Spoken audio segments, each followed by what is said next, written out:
Section 1. You will hear a woman phoning to inquire about exhibition information. First, you have some time to look at questions 1 to 4.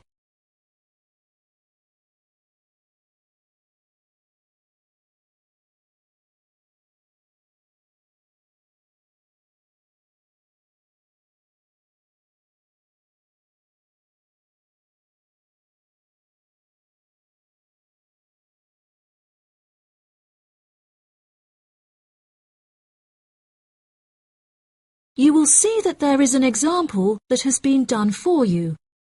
On this occasion only, the conversation relating to this will be played first.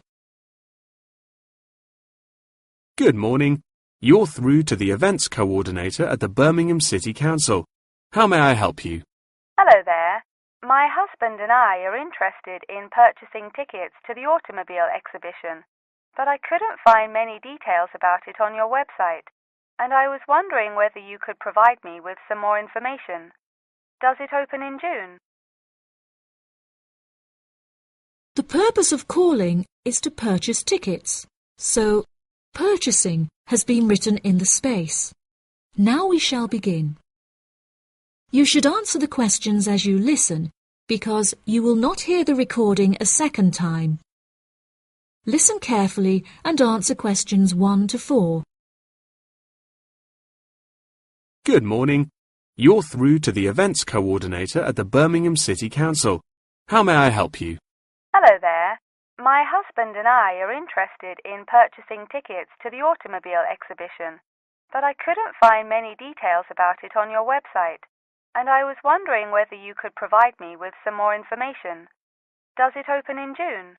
Yes, of course, madam.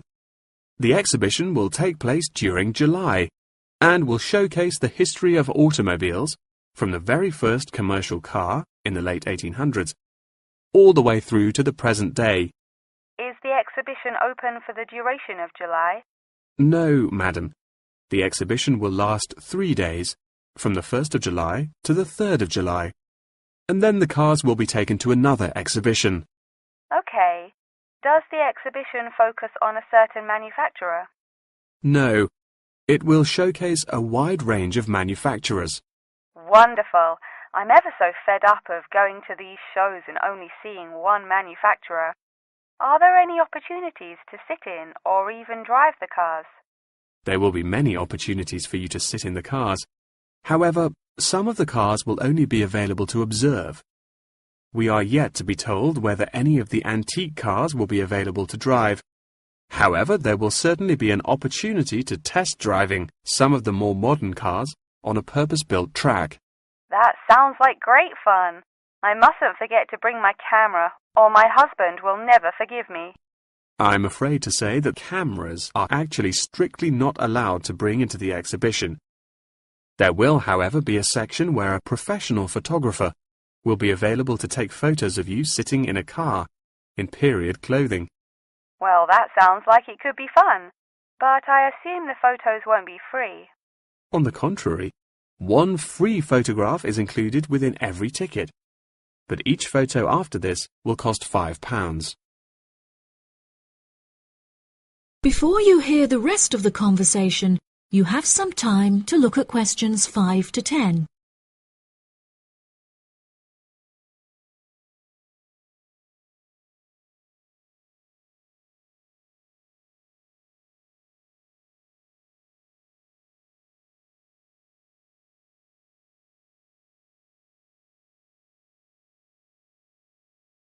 Now listen and answer questions 5 to 10. That's a nice surprise. Not many things are free anymore. I've been asking around about the ticket prices, but I haven't yet had a definite answer. Is it correct that the tickets are £100, whether you buy them now or on arrival? I'm afraid not. If you buy the ticket in advance, the price is £110, but it's £165 on the door. Oh, goodness. I suppose I'd best pay for them now then. Is it possible to buy tickets from you now over the phone? Yes, of course, madam. I'll transfer you to the box office manager, Mark Edgeworth. That's EDGEWORTH,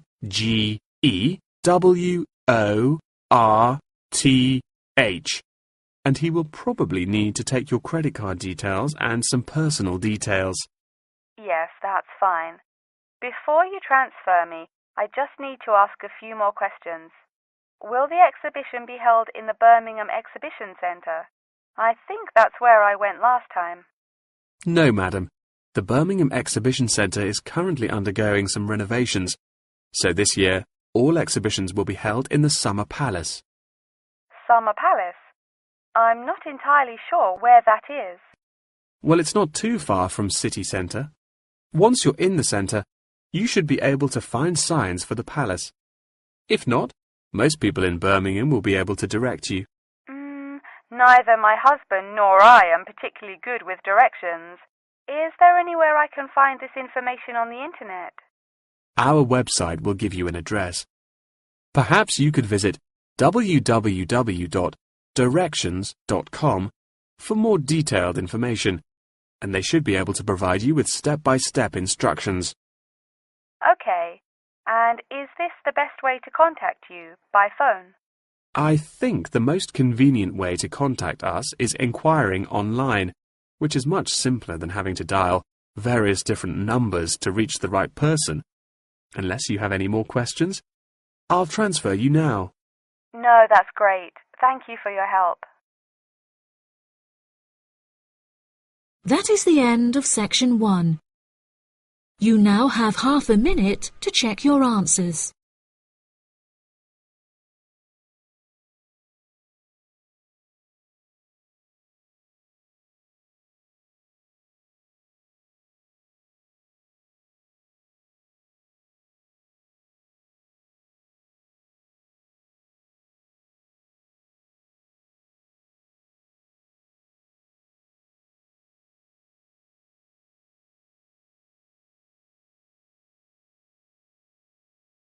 Now turn to section 2. Section 2. You will hear part of a talk given by a member of staff at a hospital. First, you have some time to look at questions 11 to 15.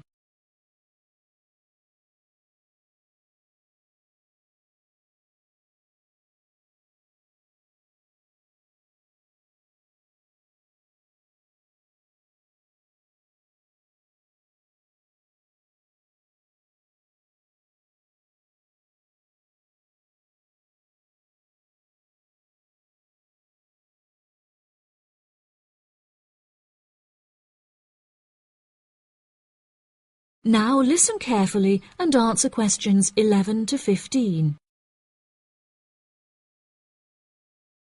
Hello, and welcome to the homepage for the Healthy Hearing Medical Clinic and Surgery, where we'd like to share a little more information about the services we provide and more. Our hospital is one of the leading specialised hospitals in the United Kingdom, attracting the very best healthcare professionals from around the globe. Not only are we a leading medical practice, but we are also the only hospital in the United Kingdom dedicated entirely to the treatment of and research into the curing of hearing loss. Our facilities and staff here are renowned across Europe, attracting thousands of patients a year. Our consultations can number anything up to 11,000 patients a year. However, we aim to treat around 5,000 patients a year so as to maintain and ensure the quality of our services. Our patients are guaranteed the highest standard of care, as well as the use of our first-class facilities. All patients requiring overnight treatment are provided with their own private room with ensuite facilities, as well as a state-of-the-art entertainment centre, which includes a flat-screen LCD television and PlayStation. Appointments with our healthcare professionals can be made at any time during the week, with female doctors available between 8 a.m. and 11 a.m. If you need to see a doctor outside of these times, please visit the out-of-hours page of our website for more information. Our doctors are all trained to an exceptionally high standard, and practice a vast array of specialities. Mr. Roberts is a fully qualified ear and throat specialist. Mr. Edwards is a pediatric hearing specialist, while Mr. Green specializes in reversing hearing loss. For more details about our people, please visit the staff members page on our website. During a consultation, doctors will sometimes decide medication is required, for which patients should receive a prescription. There are several pharmacies within the city. However, we recommend that patients use the pharmacy housed within our healthcare facility. Our in-house pharmacy is well stocked at all times. Our products are competitively priced, and our pharmacists are on hand to help and advise from 8 a.m. until 10 p.m. from Monday to Saturday, and from 9 a.m. until 12 p.m. on Sundays. If you require any help outside of these hours, please see our out-of-hours page on the website. Since the Healthy Hearing Medical Clinic and Surgery also functions as a teaching hospital, we aim to provide our students with every opportunity to expose themselves to medicine in practice. Therefore, we would like to encourage our patients to give their consent for a medical student to attend their consultations. If our patients are not comfortable with this, there will be a form at reception where patients will be able to opt out. Before you hear the rest of the talk, you have some time to look at questions 16 to 20.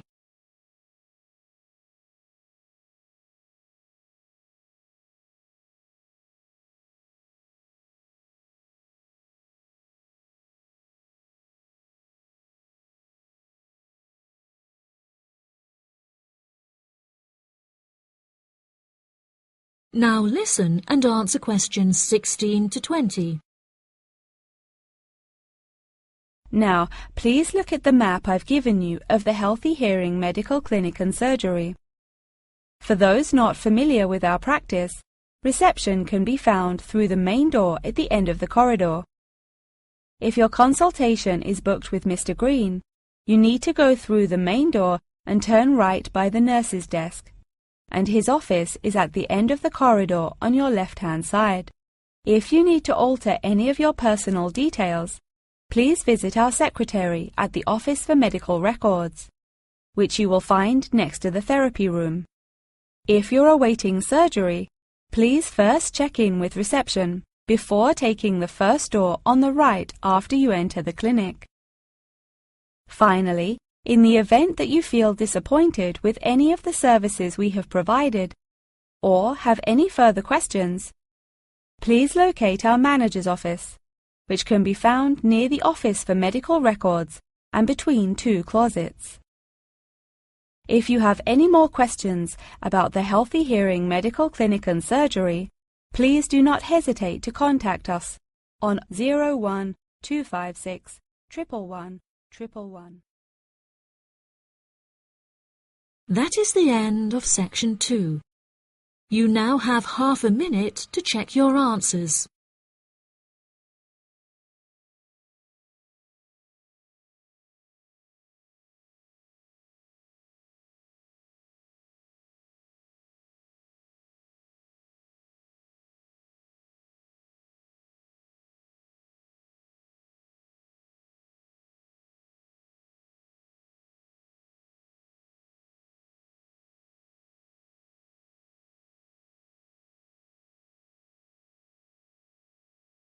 Now turn to section 3. Section 3. You will hear Jim and Jane, two students, talking about their professor's lecture. First, you have some time to look at questions 21 to 25.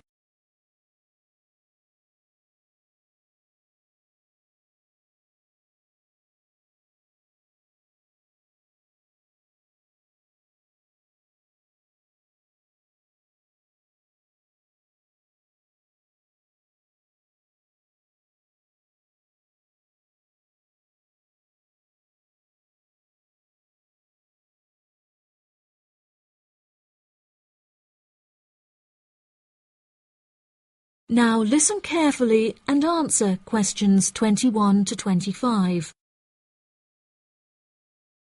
Jane, what did you think of Professor Morgan's lecture? I don't know about you, but I find it incredibly difficult to believe that light influences the environment as much as he says. I've never seen any journal articles, websites or anything that verifies his arguments. It's stupid.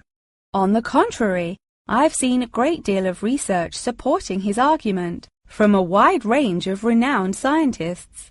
Have you looked at the recommended textbook listed on the course outline given to us at the beginning of the semester? All the information is in there. Perhaps you've just been looking in the wrong places. I never look at the course outlines. I have so many loose sheets of paper I tend to lose anything I'm given by the end of the day. What's the textbook they recommend? And where can I get it from? I should probably go buy it soon. I'm already behind in the course. Yeah, you definitely should buy it. And our grades are more important this year. It's called The Influence of Light on the Environment. You should be able to find it in the bookshop on campus. If not, they'll order it within 2 weeks. In the meantime, you should read up on Ken Simpson's work. He argues that in order to protect natural habitats, governments should endeavour to turn off lights in cities at night. Well, that's controversial. I doubt any government would be willing to do that any time soon. I imagine roads would become quite dangerous without street lighting. For this issue, Dave Kepler suggests they could just replace the existing lights with more environmentally friendly bulbs. They could even install solar-powered lights. That way, roads will be more eco-friendly while maintaining safety.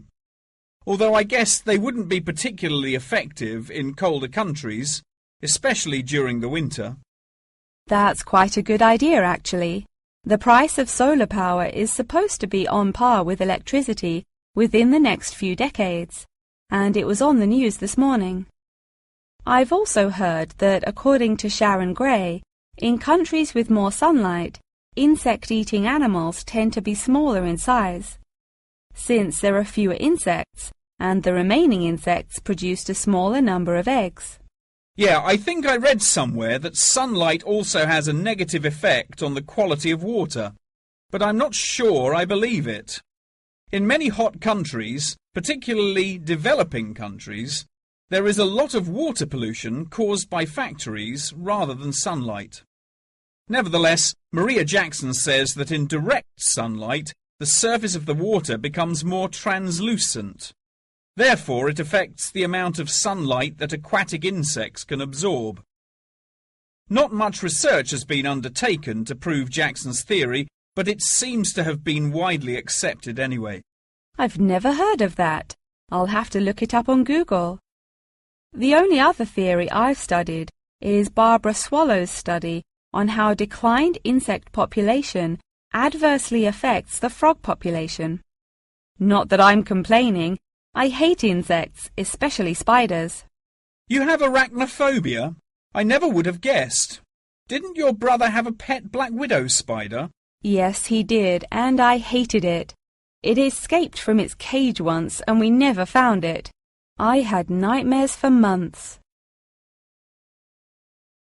Before you hear the rest of the conversation, you have some time to look at questions 26 to 30.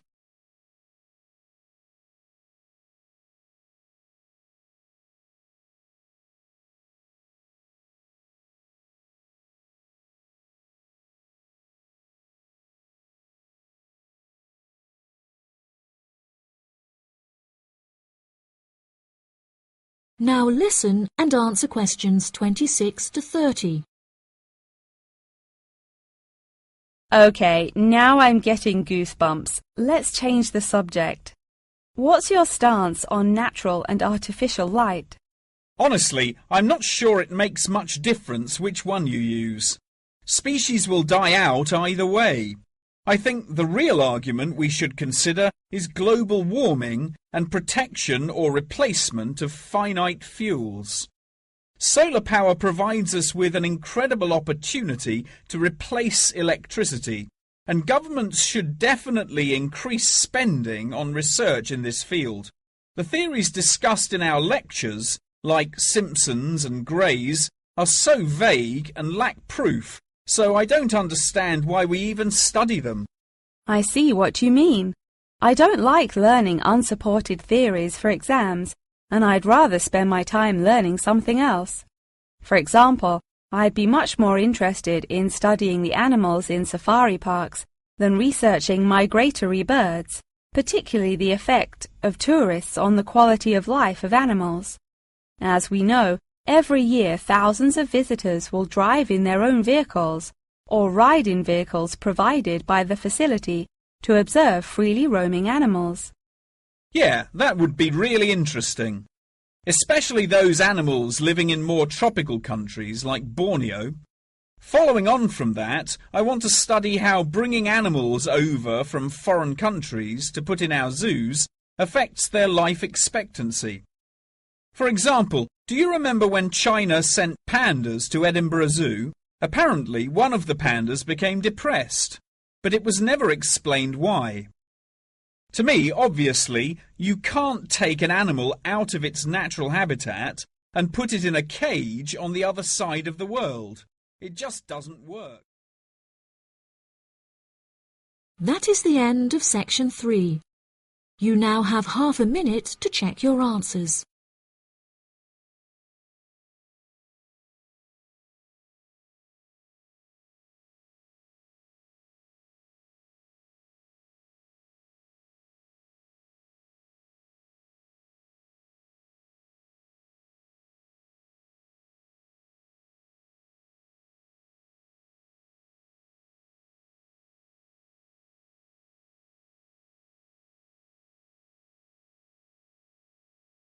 Now turn to section 4.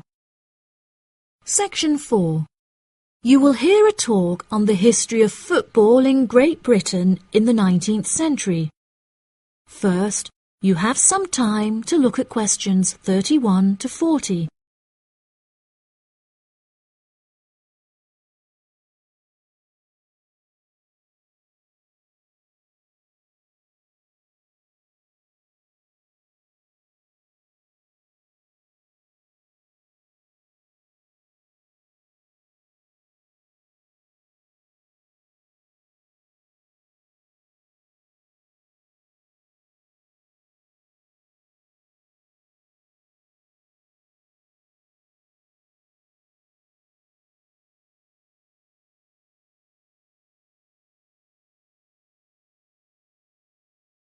Now listen carefully and answer questions 31 to 40. Great Britain is often hailed as the home of football, with talented players travelling from far and wide to play for teams in the English Premier League, one of the most popular football leagues on the planet. Today we are going to take a look back to the 19th century Great Britain, in an attempt to trace the evolution of the beautiful game, as it is now known.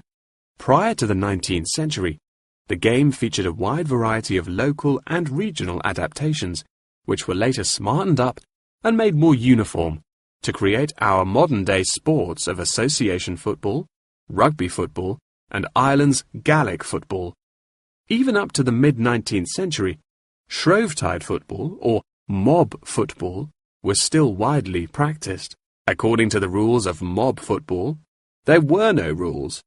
A player could legally use any means whatsoever to obtain the ball, such as kicking, punching, biting, and gouging, with the only exceptions being murder and manslaughter.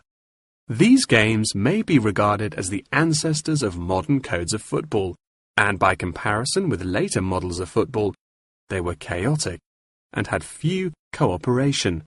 Towards the latter end of the 19th century, and moving into the early part of the 20th century, however, there appeared a newfound emphasis on moral values in football.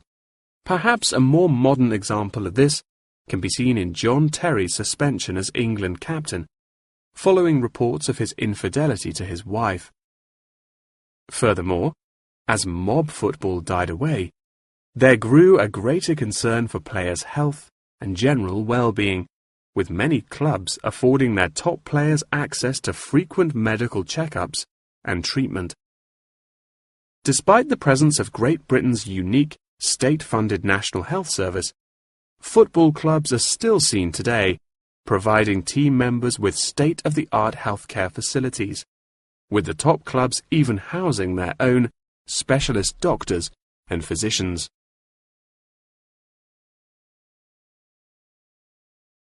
Today, football is a key feature of school children's day-to-day education, particularly for boys. With the help of football associations, all schools in the UK are boasting their own football teams. This mainly comes as a result of pressure put on schools and the government by concerned parents, who felt that football education taught their children valuable lessons and indeed vital life skills, such as teamwork and a drive to succeed. Nowadays, many of the UK's top football clubs provide training facilities and outreach programs in an attempt to educate the nation's aspiring youths. As I previously mentioned, it was only during the 19th century that football in its uniform concept truly began to emerge, with footballers previously playing according to their own versions of the rules. However, it was not until the early 20th century that different players actually began to play according to these standardized rules. Prior to the 19th century, football was played by all the major English public schools, including the likes of Eton College, Winchester College, and Harrow. In 1848, there was a meeting at Cambridge University in an attempt to lay down the laws of football. Present at the meeting were representatives of each of these major public schools, whom each brought a copy of the rules enforced by their own individual school's rules of football. The result of the meeting was what is now known as the Cambridge Rules, thereby uniting the rules from across the country into one simple document. However, the Cambridge Rules were not liked by all, and a new set of rules, Thring's Rules, compounded in the book The Simplest Game, became commonplace among dissenters. Across the country, improvements in infrastructure and public transport had a knock-on effect of dramatically increasing attendance to football games. Football quickly became a social event where spectators would meet friends, drink tea, and chat about the good old days. As football became more and more popular, it was decided that more money should be invested in maintaining the quality of pitches, amongst other things, and there was even talk of installing seating for spectators. However, the question of who was to foot the bill quickly became a divisive issue, with many believing that the government should fund football's development as a national sport. But in the end, the onus fell upon Britain's local and regional football clubs for the funding and development of the Football Association. They became responsible for the upkeep of football grounds, began to pay their best players a small salary, and organised competitions against other local and regional teams. And there began England's Football Association, or the FA, as we know it in its current form, the governing body of football in England. As the FA continued to grow and accumulate greater wealth, it was able to attract more and more talented young men from across the country, before finally accepting professional talent in the early 20th century. Today, football is played at a professional level all over the world. Millions of people regularly go to football stadiums to follow their favourite teams, while billions more watch the game on television or on the internet. That is the end of section 4. You now have half a minute to check your answers.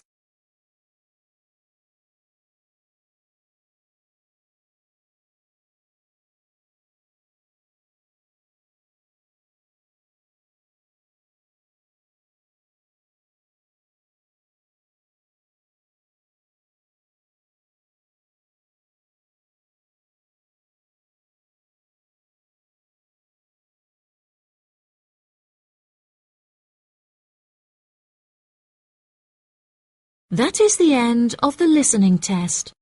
Please wait for the answers.